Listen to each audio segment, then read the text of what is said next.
Ce dimanche 2 janvier au petit matin, c'est le début de l'effervescence pour ce jeune maraîcher. Paul finit d'installer ses légumes de saison avant l'arrivée des premiers clients. Bonjour, dites-moi tout. Du poireau. Et au moment de payer, il y a une habitude. Tenez, monsieur. Voilà, on a fait le tour. On a fait le tour, alors ça vous fera un total de 5,95 €, s'il vous plaît, monsieur. Ses clients le payent toujours en cash. Oui. Merci beaucoup.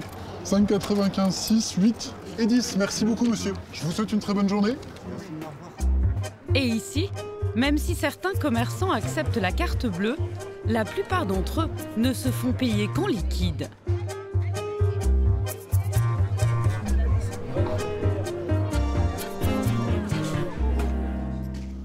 C'est pour les étrennes. Merci beaucoup, madame. Généralement, les commerçants préfèrent le paiement par liquide que par carte bancaire. C'est comme ça que ça marche. C'est ça, que ça a toujours fonctionné. Et puis les clients sur les marchés ont l'habitude de ne pas sortir leur carte bancaire au moment de payer. Plutôt des grosses, des petites? Plus qu'une habitude, Des moyennes. Paul y voit surtout un avantage. Cet argent liquide, il ne le déclare pas. Il ne paye donc ni TVA, ni impôts. Ça vous fera 6,12, s'il vous plaît, madame. Merci beaucoup. Alors, 6,12. Sa seule grosse dépense, c'est sa matière première, vite rentabilisée. Alors, on va payer une caisse 3 € et la première cliente qui vient va payer la caisse. Le reste, c'est pour la poche. Merci beaucoup. Une poche qui va se remplir toute la matinée. Tenez, voilà tout rond. Merci beaucoup. Merci. On y est. Merci beaucoup, madame. Je vous souhaite une très bonne journée. 7, 8, 9, 10, 12, 125, 135.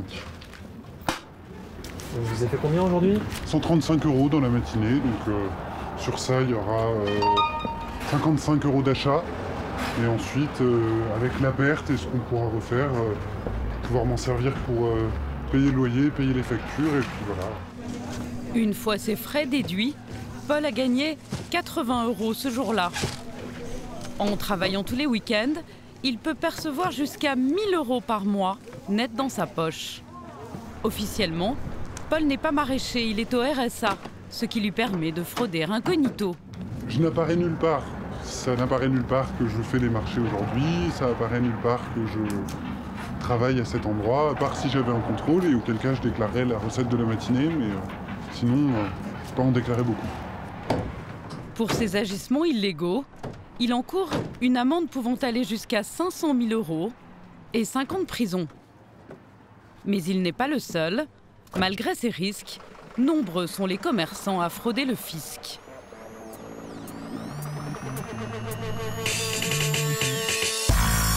Quand vous prenez votre petit noir au comptoir, ou encore votre journal au kiosque, quand vous achetez votre baguette, vous payez presque toujours en espèces.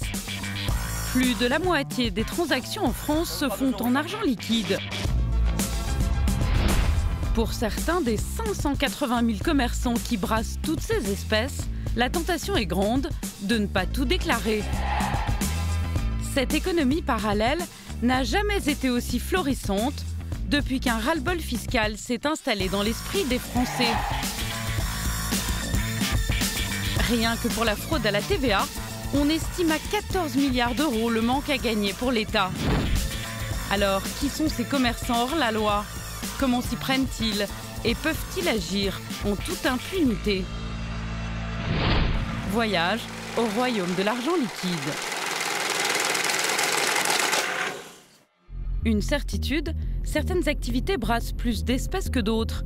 Et les professionnels y sont donc plus tentés de frauder, comme certains chauffeurs de taxi par exemple. Thierry exerce cette profession depuis plusieurs années.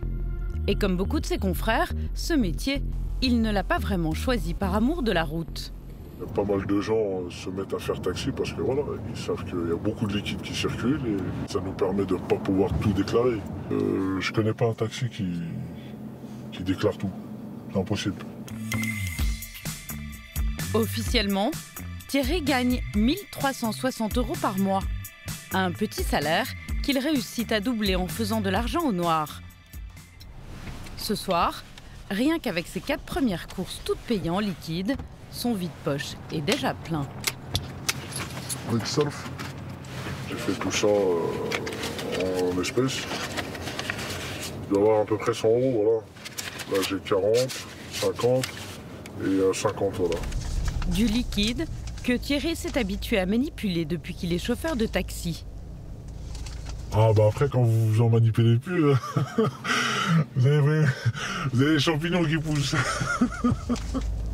On s'habitue? On s'habitue, ouais. Et la poche après elle s'habitue aussi. Du coup, Thierry va mettre directement les 100 € dans sa poche. Ils n'apparaîtront pas dans ses revenus officiels. Mais il y a un hic. Depuis 1 an, la loi oblige les chauffeurs de taxi à accepter les paiements par carte bancaire. Des paiements impossibles à dissimuler. Mais par un tour de passe-passe, Thierry s'arrange pour en avoir le moins possible. Merci. Merci. Au revoir, monsieur. C'est la 3e carte bleue que je fais dans la journée, ça va. La 4e, si c'est un gros montant, automatiquement, le lecteur carte bleue va se mettre en panne. Vous faites comment pour le mettre en panne, le lecteur? Je le débranche ou j'enlève le papier. On ouvre. J'enlève le rouleau. Voilà. Il n'y a plus de papier. Et là, du coup, le client est obligé de payer en espèces. Il y a marqué, il n'y a plus de papier sur la... Plus de papier. Alors, je l'invite à les retirer. Thierry dissimule au fisc au minimum 1 500 € par mois. Et sur sa feuille d'impôt sur le revenu notamment, cela fait une grosse différence.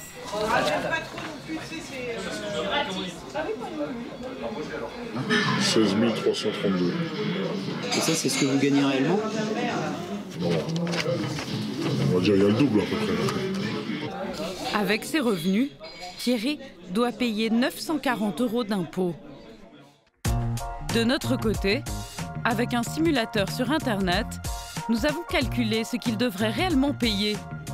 Selon lui, avec l'argent gagné au noir, ses revenus seraient multipliés par 2, soit 32 664 € par an. Et dans ce cas, son impôt sur le revenu grimperait à 4 233 €. C'est 3 300 € de plus. Une économie qui lui permet d'améliorer considérablement son train de vie. L'argent que vous avez fait en liquide vous permettez d'acheter vos choses et payer vos vacances avec. Par exemple, cette veste-là. C'est une veste que j'ai payée en liquide. Oui. C'est de l'argent que j'ai fait. C'est une veste que j'ai payée peut-être 300 €, 380 €. On va dire que c'était une journée de travail, quoi. Une bonne journée de travail, j'ai payé la veste. Les chaussures que j'ai, pareil. J'étais à Marrakech avant l'été, et là je reviens de Djerba. Et arrivé là-bas, l'hôtel, tout ça, j'ai tout fait en liquide. Quand vous allez à l'étranger, par exemple, vous allez dans des bureaux de change, on ne vous demande pas d'où il vient. Et vous avez payé vos vacances avec l'argent qui est fait au black, quoi. Mais parmi toutes ces professions qui génèrent beaucoup d'espèces, les taxis ne sont peut-être pas les plus gros joueurs. Car il faut compter aussi avec les antiquaires brocanteurs, les boulangers et surtout les restaurateurs.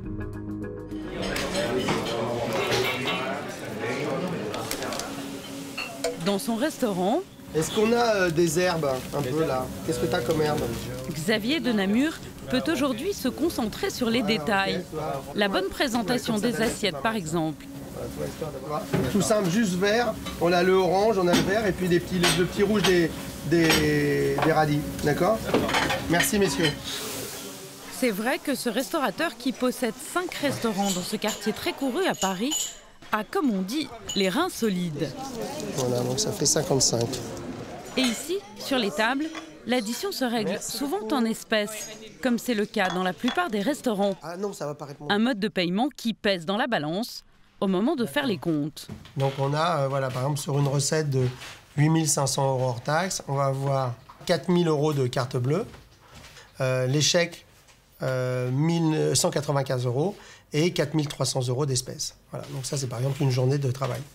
Ce jour-là, plus de la moitié de la recette est en espèces. C'est un peu plus que d'habitude. Je prends par exemple là, on a 10 752 €. En moyenne, vous êtes à combien d'espèces sur le... Gilbert, on est à quoi? 30%? Un tout petit peu plus. Un peu plus. Entre 30 et 40. Entre 30 et 40%. Ça dépend des Un mois, peu des plus semaines. de 30% d'espèces. Une part importante qu'il pourrait facilement soustraire de son chiffre d'affaires. Mais Xavier de Namur a choisi de tout déclarer. Et sur sa feuille d'impôt personnelle, l'addition est plutôt salée. J'ai eu 1 393 500 € de revenus. Et il a payé la somme colossale de 585 000 € d'impôt sur le revenu. Moi, je trouve normal de cotiser ça pour permettre aussi à tous les autres d'avoir leur retraite, d'avoir leurs allocations familiales, etc. Mais ce discours fait figure d'exception, car dans cette profession où l'on brasse énormément de liquide, rares sont ceux qui, comme Xavier, déclarent intégralement leurs recettes. D'autant que frauder le fisc semble être un jeu d'enfant. Les commerçants disposent de nouvelles technologies redoutablement efficaces. Nous avons découvert l'ampleur de ce phénomène lors d'un salon des métiers de bouche, il y a quelques mois à Paris. Ici, tout est proposé pour ouvrir un restaurant. Sur les stands, des fournisseurs de matériel en tout genre. Et parmi eux, des représentants de caisses enregistreuses. Des caisses de plus en plus high-tech. 20 kilos d'entreprise. Je rentre dans la configuration du prix. Je dis OK, je veux avoir, c'est une marge de 150. Il me recommande de la vendre à 21,10. En plus d'enregistrer les commandes, elles permettent de gérer la comptabilité. Et pas toujours de façon très légale. Seul moyen d'en savoir un peu plus, c'est de se faire passer pour un restaurateur avec comme projet l'ouverture d'un snack. L'idée, c'est de faire du sandwich, de la vente à emporter. Il y a quelques tables sur place, mais pas énormément, c'est vraiment du snacking. La vendeuse nous fait donc la démonstration du logiciel de caisse. Je vais pouvoir sélectionner des choses avec plus rapide, des boissons chaudes. Mais notre véritable intention, c'est de savoir s'il est possible de dissimuler une partie des recettes. Alors nous lui avons posé la question sans détour, et cela ne semble pas la surprendre. Est-ce que ça, c'est un logiciel qui permet d'annuler certaines tables? Faire un petit peu de... Black, ouais. Officiellement, non. Bien sûr. Voilà. D'accord. Personne n'est au courant, je ne vous ai jamais rien dit, je ne vous ai jamais rien vendu. Et puis, Et elle n'est pas la seule. Même son de cloche chez le concurrent d'à côté. Si je veux, par exemple, mettre un peu de côté le soir, etc., c'est possible. C'est possible. D'accord. Ce jour-là, sur le salon, 3 marques différentes de caisses enregistreuses nous ont confirmé la possibilité de trafiquer les recettes sans que l'opération n'apparaisse dans les comptes. Pour avoir la démonstration de cette manipulation frauduleuse, nous contactons un restaurateur qui vend une caisse d'occasion. L'annonce est sans équivoque. Elle permet même de gérer son cash, si vous voyez ce que je veux dire. Pour les explications, rendez-vous pris au domicile du vendeur. Donc moi, ce que j'avais fait, c'est que pour rentrer dedans, le code c'est 1. Celui-ci nous montre que grâce à un code secret, le patron du restaurant peut accéder à une fonction spéciale. Elle permet de voir tous les tickets émis dans la journée et surtout, elle offre la possibilité de supprimer certains règlements en espèces. Donc en fait, tu as plusieurs tables. Donc ici, tu peux voir. Donc ce que je te disais, ce qui est intéressant, c'est que par exemple, ici, tu vois, tu sais que c'est payé par espèce, ticket restaurant. Ouais, CB, carte bleue. Tout ce qui est espèce, tu cliques dessus. Ouais. Tu vas dans l'annulation. Maintenant, regarde, tu vas sur le ticket payé. Il n'apparaît plus. Tout cela est possible grâce à un programme informatique contenu dans cette clé USB placée à l'arrière de la machine. Et ils ont fait un système justement qui efface la mémoire aussi. Et ça laisse pas de trace sur la clé? Ni sur la clé, ni ici, ni dans rien. Donc ça, c'est vraiment top. Ils l'ont sorti pour ça. Bon, comme ils disent, on n'a pas le droit de le faire. Ouais. Maintenant, en fait, ils ont voulu faire une caisse rapide et surtout qui correspond aux besoins. Donc, le jour où la restauration fait plus de light, il n'y a plus de restauration. Mais récemment, les inspecteurs du fisc ont réussi à percer le secret de certaines caisses trafiquées. Et ils se sont aperçus que ce système était largement répandu, bien au-delà de la restauration. Notamment chez les pharmaciens, des professionnels que l'on plaçait pourtant au-dessus de tout soupçon. La presse en est fait l'écho, 4000 officines auraient dissimulé plusieurs centaines de millions d'euros au fisc. Alors en octobre dernier, pour lutter contre cette fraude de grande ampleur, le ministre des Finances, Michel Sapin, a décidé de réagir. D'ici 2018, tous les commerçants devront être équipés d'une caisse garantie anti-fraude. Ainsi, impossible d'effacer les recettes en liquide sans laisser de traces. C'est ce que lui montre un fabricant ce jour-là. Voilà 20 € qui sont ici. J'abandonne. On est d'accord ? Eh bien, cette opération, je vais la retrouver dans mon journal de clôture.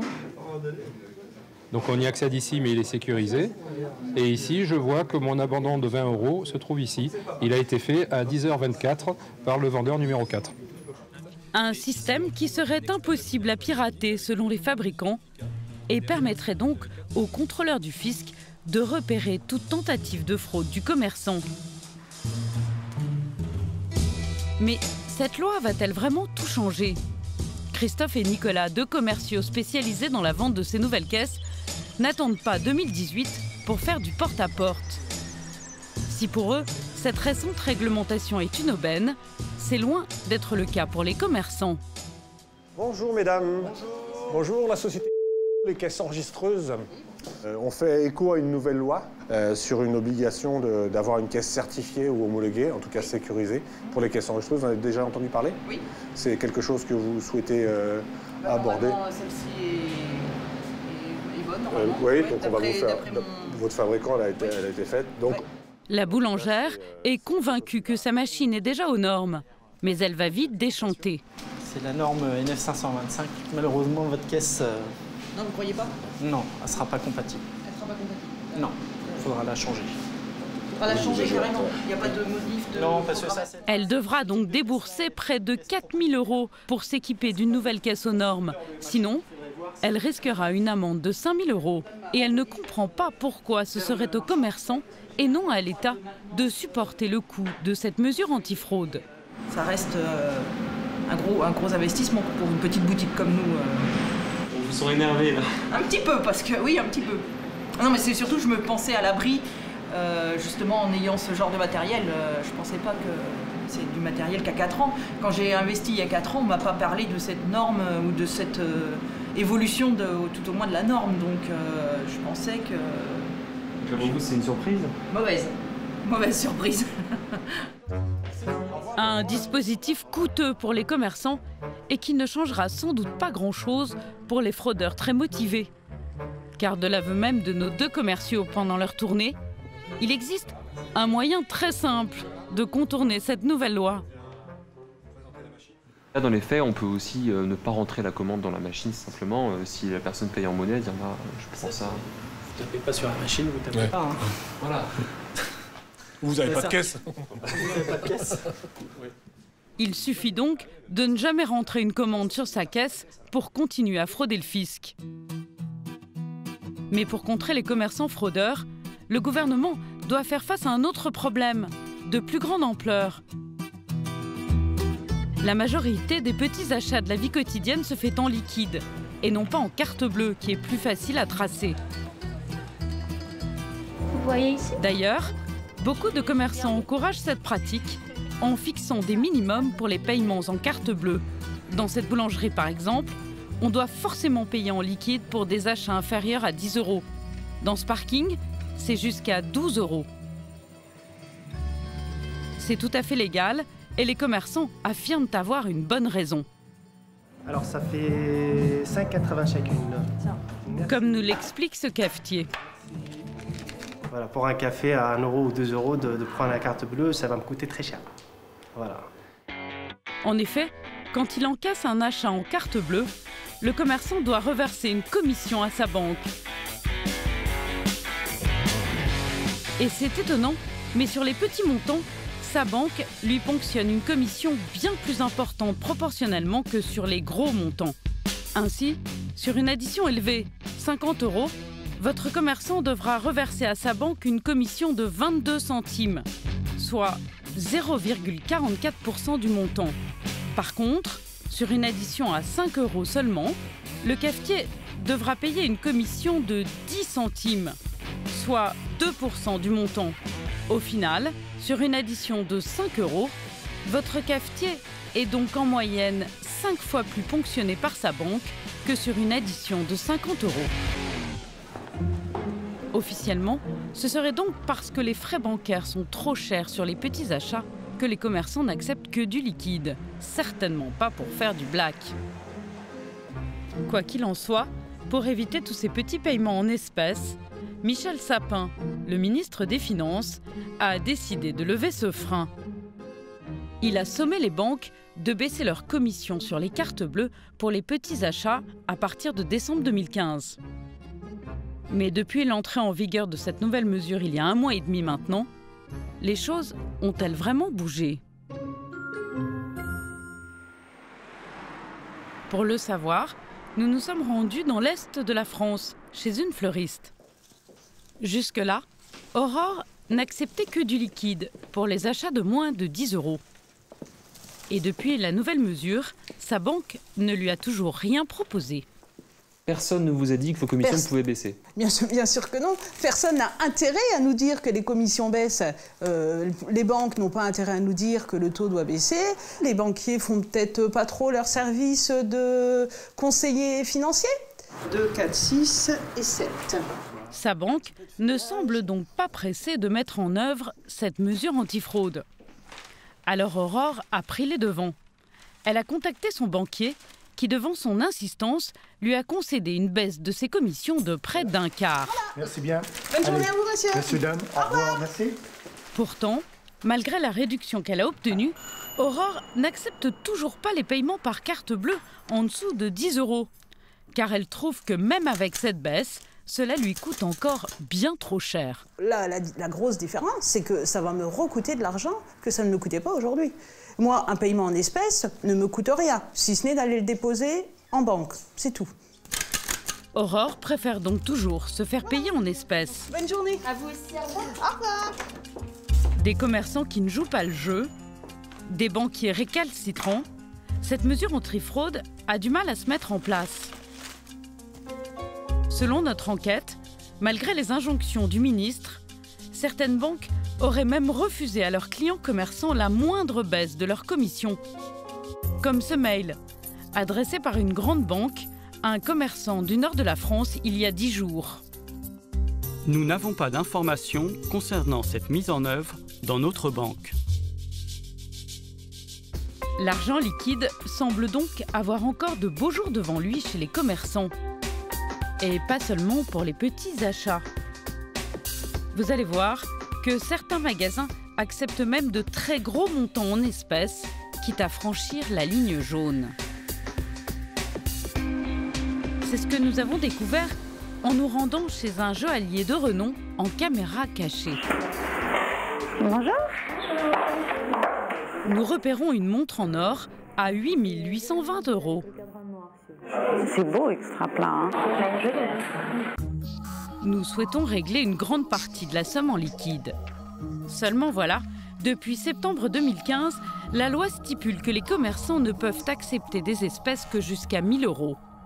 C'est possible de vous payer une partie en espèces? Il faudrait que je paye 2 500 € en espèces et tout le reste en carte bleue. Maintenant, vous savez qu'on est limité à 1 000 €. Ah, c'est en... Oui.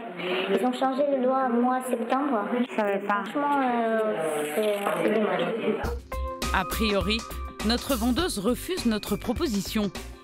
Mais devant notre insistance, elle nous souffle une solution pour contourner la loi.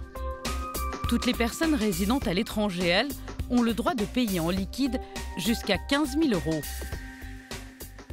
Payer pour les clients, 15 000 en espèces. 15 000. Pas en carnet ou quelqu'un qui est étranger. Ah oui, le faire passer sur quelqu'un d'autre. Donc il faut que je vienne tout simplement avec quelqu'un d'étranger, un ami étranger. Ça a plus d'identité.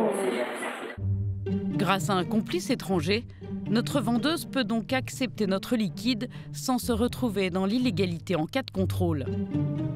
Mais d'autres commerçants n'ont pas autant de scrupules. Bonjour. Désolée. Comme dans ce célèbre magasin d'accessoires de luxe où nous repérons ce sac à 1 637 €. C'est possible de payer en espèces? C'est combien? 1 637? Il n'y a pas de problème? Ok. Le vendeur prend sans condition nos espèces. Ce jour-là, Les 3/4 des magasins que nous avons visités ont accepté notre liquide au-delà du seuil légal. J'ai seulement des espèces, c'est bon, il n'y a pas de problème? Je peux payer en espèces. Mais si la triche est aussi largement répandue chez les commerçants, est-ce uniquement par appât du gain?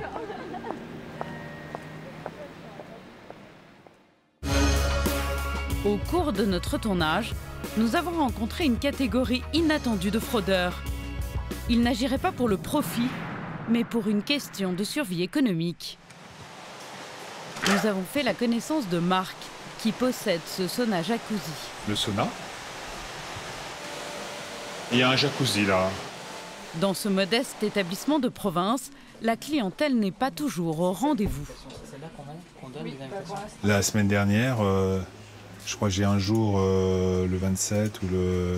Bah là, j'avais 167 €, mais il y a des jours où j'ai 70 € dans la caisse, ça ne paye même pas mon salarié, quoi. Il faudrait le double, rien que pour payer le salarié. Des petites recettes qui peinent à couvrir les charges de l'entreprise. Marc ne s'en sort plus. Alors, depuis quelque temps, il a décidé de verser dans l'illégalité. Bonjour monsieur, c'est 20 € s'il vous plaît. Merci. Et de dissimuler une partie de ses recettes. Excusez-moi, là, le billet de 20 €, vous l'avez pas mis dans la caisse? Bah écoutez, ça c'est... De temps en temps, je mets une entrée de côté. Et voilà, ni vu ni connu, ma salariée est pas là, je l'ai changé, je l'ai remplacé. Et puis là, aujourd'hui, j'ai besoin de 100 € aujourd'hui. D'accord, une centaine d'euros que vous mettez de côté tous les jours. Non, malheureusement, il y a des jours où 50, je ne peux pas faire plus parce que quand on a 150 € de chiffre d'affaires, 50, c'est déjà beaucoup, quoi. Bon, ben, je vous laisse terminer. Hein. Avec ses entrées non déclarées, Marc rémunère en partie au noir ses 2 employés. Cette pratique frauduleuse lui permet de minorer les charges de son entreprise. Vous voyez, mon premier salarié, il a fait 163 heures et elle a fait 152 heures. Ils sont payés sur la base de 35 heures par semaine. Donc ça fait... Si on prend la calculette, 35 heures par semaine, 35 heures fois 4,33, comme me dit mon comptable, ça fait 151 heures. Donc moins 151 heures.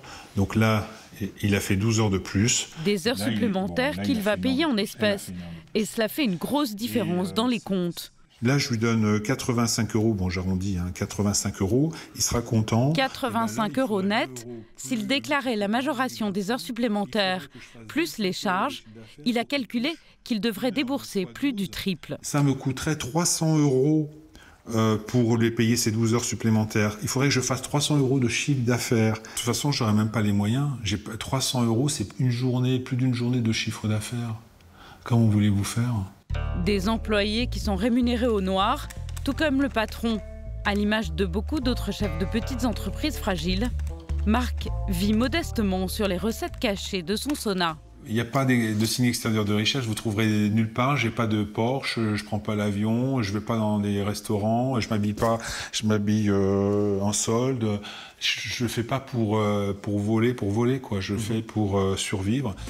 Sa peur, le contrôle fiscal. Il en a déjà eu un lorsqu'il gérait une autre entreprise. Alors ici, il a mis en place des petites combines pour éviter que le fisc ne le démasque. Comme par exemple, laver lui-même très régulièrement les serviettes de toilette utilisées par ses clients. Il faut faire attention parce que les contrôleurs, les inspecteurs, ils veulent trouver n'importe quel moyen pour essayer de savoir le nombre exact de clients. Donc je sais que j'ai des confrères qui sous-traitent les machines de serviettes dans une entreprise de service. Mais à la fin du mois, s'ils ont 500 serviettes ou 1000 serviettes, les inspecteurs, ils se disent une serviette égale un client et ils se font avoir. Marc achète aussi une partie de son stock de boissons à la supérette du coin, payé cash et sans facture. Des précautions qui pourtant n'ont pas suffi. Nous avions tourné ces images il y a quelques mois, mais depuis, le fisc a fini par épingler Marc. Aujourd'hui, nous le retrouvons, accompagné de son associé. Suite au contrôle fiscal, leur établissement s'est vu notifier un redressement de près de 35 000 €. Pour arriver à ce montant, les inspecteurs ont tout épluché pendant plusieurs jours afin d'estimer le réel chiffre d'affaires du sauna. Cependant, selon les deux hommes, celui-ci aurait été largement surévalué par l'inspectrice des impôts. Ils nous ont projeté une activité plus importante, mais même largement plus importante que la réalité. Donc ils ont imaginé que l'entreprise était beaucoup plus florissante que la réalité. Et puis ça, elle posait des questions, là c'était un sauna, donc elle se disait bêtement, ils ont lavé 100 serviettes dans la journée, ils ont eu 100 clients. Sauf que dans un sauna, même si vous ne prenez pas une douche, vous transpirez, les gens ils passent leur temps à changer leurs serviettes. Vous avez jusqu'à 5 serviettes par client parfois.